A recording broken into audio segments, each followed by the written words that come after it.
The following is intended only for mature audiences. Open your ears and lube up your butthole. It's time for the What Do We Call It podcast. Now, here's your host. It's Jmann.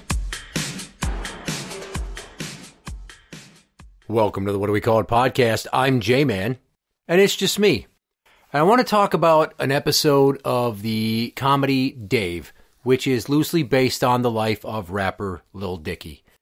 Specifically, Season 3, which wrapped up recently, and Episode 5, which is called The Storm. And the setup is, there's a Lil Dicky concert, things are popping off, there's some girl losing her shit in the audience, she's obviously a super fan, and then he pulls her up on stage, and people start fucking mocking her for being fat and unattractive. And he feels terrible. So after the show, he finds her and he tells her, look, how about I get you tickets to the next stop on the tour? And she's like, oh, I don't have a car. He's like, well, what about this? Why don't you come on the bus with us to the next town? And then you can ride with us and party with us and be at the next show. And she's losing her shit. And the next day he's supposed to go to her house and they're going to pick her up. And when they get there, you know, there's issues. And her family comes home, which she wasn't expecting. And they're super fucking churchy. And they live these sheltered fucking uber conservative lives. And one of the characters on the show is Gata, who is a rapper in real life also, but in the show is Lil Dicky's hype man. And Gata is always getting pussy. He's always trying to get women. And in this particular episode, he had some chick that sounded Russian, and they show him fucking her multiple times at this chick's house in various rooms. Once in the bathroom where she's sitting on his lap like reverse doggy, but on a toilet. And then she shows that she got his name tattooed on her, and he just looks numb to the whole thing. And it's fucking crazy. Oh, yeah! So the premise of the episode is they're trapped at this house because there's a storm that comes on suddenly and they can't get back to the bus. And Gata, later on, has another chick show up to the house. And that chick shows up and he's going to go with her. And both Lil Dicky and his tour manager, Mike, are like, what the fuck, Gata? What are you doing? How many women are you going to have come to this goddamn house to bang one time? And then the Russian chick shows up and she sees her and she flips the fuck out. And the chick that he called over to come pick him up and take him for some sex, she gets pissed and she leaves. And the scene is very uncomfortable. And I'm going to read you a transcript of some of the dialogue from the episode. Mike says, what the fuck are you thinking, Gata? And Dave's like, yeah, what is your deal, man? How many girls do you need to come at one fucking time, Gata? To another person's house? This can't happen over and over again. And Mike says, you need fucking help. Why would you do this? You're a sex addict. Get your shit together. And Gata's like, you know what, bro? I am. What you want me to say? You don't think I know that about myself already? You know how crazy in the head I am? I gotta text a bitch every night just because I can't stand being alone. You know how bad that feels? What y'all want me to do? And during this breakdown, the actor, the rapper, he's tearing up. And it was a very convincing performance that for me resonated like so deeply, because I'm going to be very clear with you guys. And this is something that I've never really broached on the show because I don't want to get into it and I don't know how you bring it up, but we missed Mental Health Awareness Month because I was off on my own trip and I was having a hell of a time. So I guess we're a little late on this, but we're going to bring it up. My therapist, under my recommendation, has basically diagnosed me as having sex addiction or being a hypersexual. And the reason for that stems from childhood trauma that I never really got any treatment for because my folks never did anything about it. And all I'm going to tell you is that there was another kid in the neighborhood that one time he touched me inappropriately. And that kind of opened up the floodgates where he had me and some other kids start doing stuff with his little sister. And it was really fucked up. It wasn't like penetrative sex or anything like that, but it was still messed up. And I'm basically coming clean to the world right now that I'm somebody that was a victim of sexual assault or sexual abuse or being inappropriately touched as a child. And it fucked me up. The second that happened to me, it permanently locked me in a state of 6 years old, because that's how old I was when it happened. Like when you're a kid and you get inappropriately touched or sexually abused, and I've met tons of people, tons, way more than that 1 out of every 6 kids gets bad touched statistic would suggest. And we've all had similar instances. And I got to tell you, when that happens to you as a child, you will never be the same. Any path that your life would have taken, you are now diverging into an alternate reality. And it fucks you up because you're adolescent, you don't have the brain capacity to process what has happened to you. And your brain tries to make sense of it, but it can't. It's an adult concept. And thus, that's why so many people that get involved with that or are victims of that end up victimizing other people or having issues with intimacy or sex addiction later in life. Childhood sexual abuse tends to stunt the victim's psychosocial development and later in life can lead to issues with maintaining relationships, sexual dysfunction and emotional regulation problems. And then part of how you try to make sense of it is trying to replicate the act, or because something that you didn't understand at the time when you were so young happened to you before you had the emotional bandwidth to process it in a mature and healthy manner, you have problems with relationships down the line, and you're always attracted to everything, or you're always seeking out impulsive, unsafe sex. And, there was a span of my life in my 20s and early 30s where I hadn't really been with a lot of girls, and suddenly the internet helped the opportunity be there, and I took advantage, and it was fucking stupid. And I got to tell you something, that even though you're enjoying it in the moment, because this is forever linked to something bad that happened to me, I have a lot of hang-ups about sex. And I guess you could tell that it's something that I talk about all the time. I joke about it. I rap about it. It's basically a means of me trying to defeat the pain of the trauma I suffered by making light of it as a means to reclaim my power. And in this moment, when Gaeta is having this meltdown, and he goes further on to talk about how he doesn't feel worthy of love. Why should he love a woman? Why should he give his heart away? Because the last time he did, the girl had an abortion, broke his heart. He never knew his parents. He had a fucked up life. And it made me cry because I pointed at the TV and went, yes, dude, that shit, that not wanting to be alone. I don't know what it is about what happened to me and people like me, but we tend to bounce from relationship to relationship. It might have something to do with all the fucking bullshit I dealt with growing up in my mom's house, with all of her fucking emotional abuse and overbearance and everything she did to crap on all my hopes and dreams and always be right and never teach me as much as fucking scold me. And maybe that's why I'm like this, is because I didn't know how to love myself. Because when you're a kid and you deal with something that fucked up, forget having to be a kid.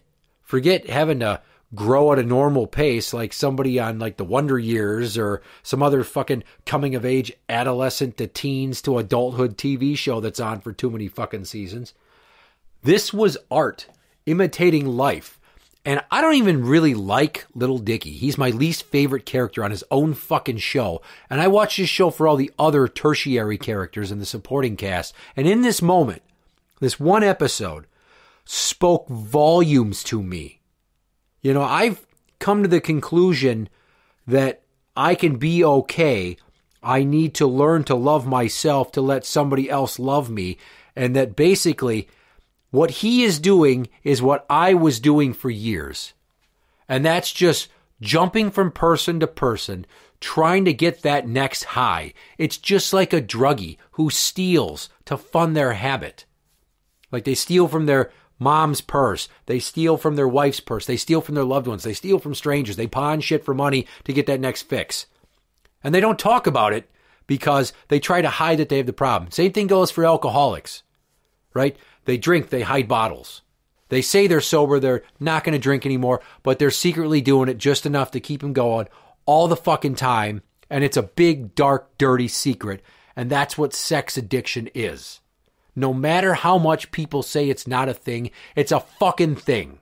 I brought this to my therapist and he told me, you're absolutely right in how you described it as being addictive type behavior. You were going through all the motions that regular addicts of drugs and alcohol will do. He's like, and even with like some of your problematic eating, because I will, as a negative coping mechanism, I will stuff my face with junk just to feel good for a few minutes.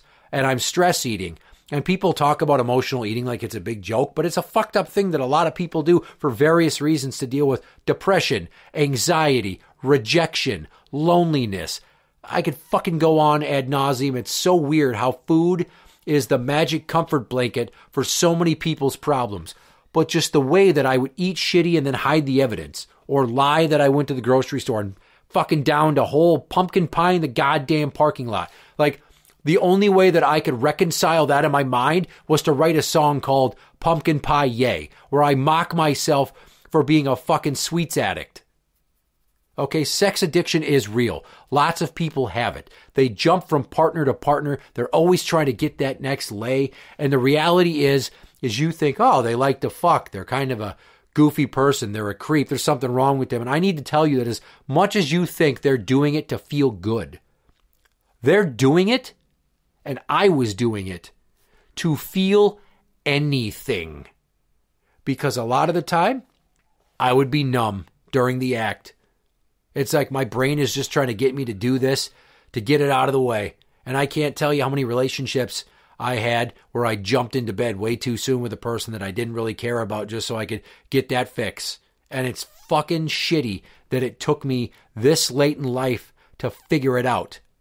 That I went through all those years of self-destructive behavior to get to a point of clarity. Not in the moment when I saw this. Long before I watched this masterful fucking representation of my own eccentricities through somebody else on screen. I figured this shit out. I knew what was going on. I had the wherewithal to walk into my own therapist's office and say, here's what I think, here's what I feel, tell me if I'm right. He agreed, he wrote it down, it's now official. All right, it's not just a postulated theory I pulled out of my ass. I brought supportive evidence and contextual statements that would make him believe my case. And I took it a step further from the feeling that this episode and that bit of dialogue gave me. And I went to Twitter and I used it for something that wasn't, fucking stupid or flippant or where I'm roasting people or just being a dick or bitching about wrestling. I applauded Gaeta. I added Gaeta. And I hashtagged Dave, and I hashtagged FXX, and I let them know that everything about that breakdown is everything I feel on the fucking daily, and that helped me out so much to see somebody else rep that shit so fucking heartfeltedly. Even if it's just acting and that person, Gaeta himself, doesn't suffer from any of that. He fucking made me a believer. And the point of art, and that's what television is, all right, it's entertaining, but it's art. And in that form, it made me feel, and people try to feel that from music, from movies, from video games, from poetry, from books, from all kinds of art. You try to feel and draw from it something that's worth taking away and then being introspective and making yourself better.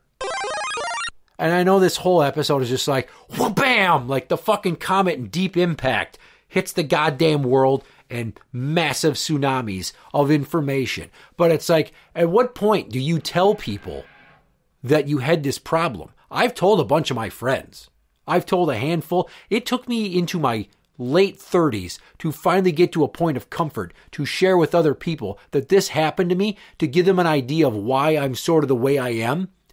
What it did is it helped me find in an office of only like 14 fucking people, that there were like 5 other coworkers I had that also were inappropriately touched or sexually abused. And we didn't get into the specifics of our war stories, but just to like sit there and think, 1 in 6 kids will be sexually abused or a victim of sexual assault. 1 in 6. And out of 14 people, there were at least 5 of us, because I didn't fucking ask everyone. So in that 1 in 6, that's what's reported. That's how many people are suffering from that, according to the general statistics of who's been brave enough to come forward and say, this fucking happened to me, and seek some help and some affirmation from it. It's hard to come at you from a point of weakness and seek validation. I'm laying myself threadbare for people. I get deep, but not everybody gets as deep as I got when I fucking laid this shit out for some of my closest friends.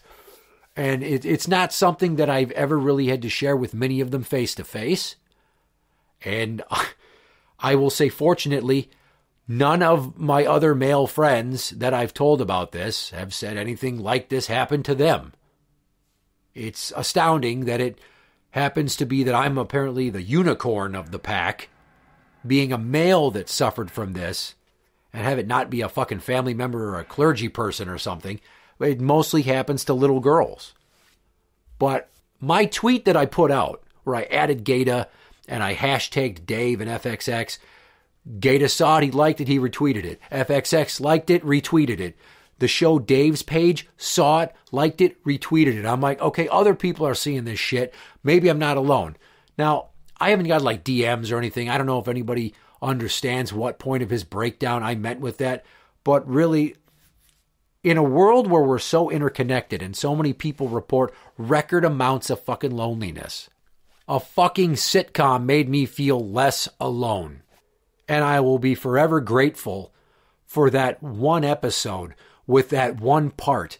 And whoever wrote that, whoever figured out the story and the dialogue, like as much as that was an episode about the super fan and Dave coming to grips with how he doesn't need to save people, like for me, that was a Gata episode. That was a concept that came only from him. The rest of the episode dealing with these Christians and the differences in people's morals and religion and shit like that, it's all to the side and non-existent compared to this moment in time where I felt less alone and more understood, and it just helped me take another step in full comfort facing my past and putting myself out there. Interact with the show on Twitter at What Do We Call It. That is at What Do We Call It. You can find us on Facebook at facebook.com/group/What Do We Call It podcast show. For the What Do We Call It podcast, I'm Jmann, and that's the end.